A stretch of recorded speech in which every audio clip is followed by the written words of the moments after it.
Alrighty, let's about bench chesting starters. If you don't have very much experience about working on cars and stuff, you need to think about something. Find somebody that's got some experience in it. Here's what happened this last weekend. My son has a 2004 Mitsubishi Montero. Now, what he thought initially was his battery was dead. It was a year old. It was a cheap battery. So he had it tested. No, battery's good. So usually the obvious culprit is the starter. If it's not starting, it would just click. Well, so he goes, okay, I've got to change my starter. Went bought a starter. Took the starter off. Had it bench tested. The guy says, nope, it's bad. You got a bad starter. So then he goes through all the work, putting the new starter on, plus the work of taking it off, because these smaller Japanese cars, everything's kind of crammed in there. Well, puts it on, click, doesn't start. So now there's another problem. So here he is, 3 days in the hole, a few $100s in the hole. He had to buy some tools because he didn't have tools. And the starter didn't work. Should be a simple fix. Starters are usually easy to diagnose. A bench test is an easy thing to do. Well, I go up Saturday, take a look at it, took a look at the starter, click, nothing happens. Well, we get to looking at it. We check the voltage on the battery. I use a voltmeter. Then we start looking up YouTube videos. I've never checked the amperage, test the amperage on the battery. It's really relatively interesting way to test it. And also did the little test where you've got the multimeter hooked to the battery, and you crank it and see what the drop is from on the battery. Well, on most vehicles now, in recent years, well, I'll say recent, I'm kind of old, so anyway, in recent years, like 2000s, maybe a little further back, especially your Japanese cars, you have your battery post, positive battery post, and then you have a split, and on one side, some of these Japanese cars, you've got some fuses actually mounted to that split, and you have the wire that goes to the alternator and your fuse block. Then you have, on the other side of that split, you've got the wire that goes, and on this one it goes across the underside of the car over to the starter. That's your hot wire, your straight line to the starter. Hooks to your solenoid, and that's what you crank with. So we checked the battery at the post. It was good. Checked it cranking it at the post. No drop. I checked it on the fuse block side of that split. No drop. I checked it on the starter side of that split. It dropped. It dropped big time. It barely had anything. And then I jiggled it. Keep in mind, we already checked the post.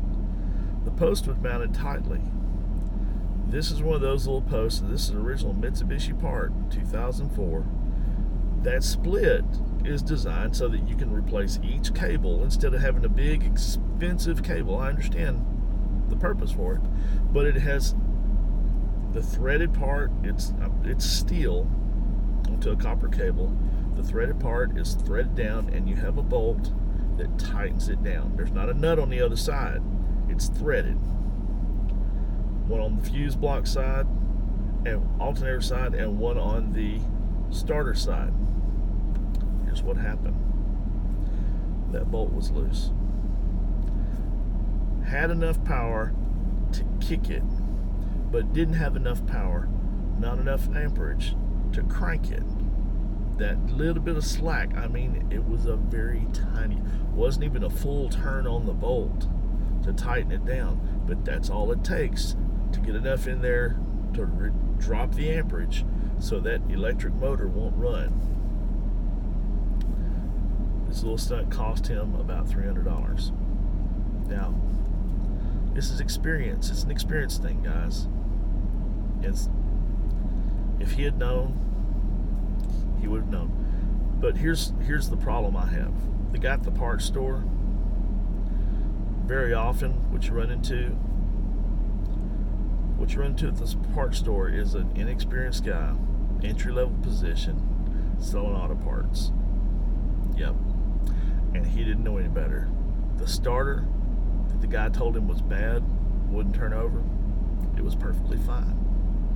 It's a $150 starter that was perfectly fine. So what do you do with that? Do you go back to the parts store and say, hey, my starter was perfectly fine. You bench tested it and told me it was bad. It's a dilemma. And this is a couple of days later. They've already sent your core charge back, on your core part back. So you just kind of eat it. You got to have a starter. So if you don't have experience, also you can bench test with a set of jumper cables. You can do this on your own. Make sure you get a good ground, because my guess is when the young man at the parts store fastened that starter into that little box they have on the counter, he didn't attach the ground well enough. You know, the positive is fairly easy. You've got that big old copper bolt to attach it to. But if you don't get the ground attached to that body or that housing on that starter, what's going to happen is you're not going to have good contact. And without a ground, it's not going to start. Guys, it was a perfect storm. Inexperienced guy working on a car, inexperienced guy selling parts. And it's costly over a simple fix. I hope this helps somebody out. Remember, always don't just check your battery post. Check that split coming off there. A lot of your American cars, like I drive a 2013 Silverado, it has a good bolt connection on that split. They've got those splits coming off because, man, they've got computers and everything now. Check every connection, starting at your battery. Check it at each point where there's a split off that line. Follow that line. See what's going on. Diagnose it down the line. Follow it step by step by step. Because very often, if that starter goes click, it's getting power. It's just not getting enough to turn the motor.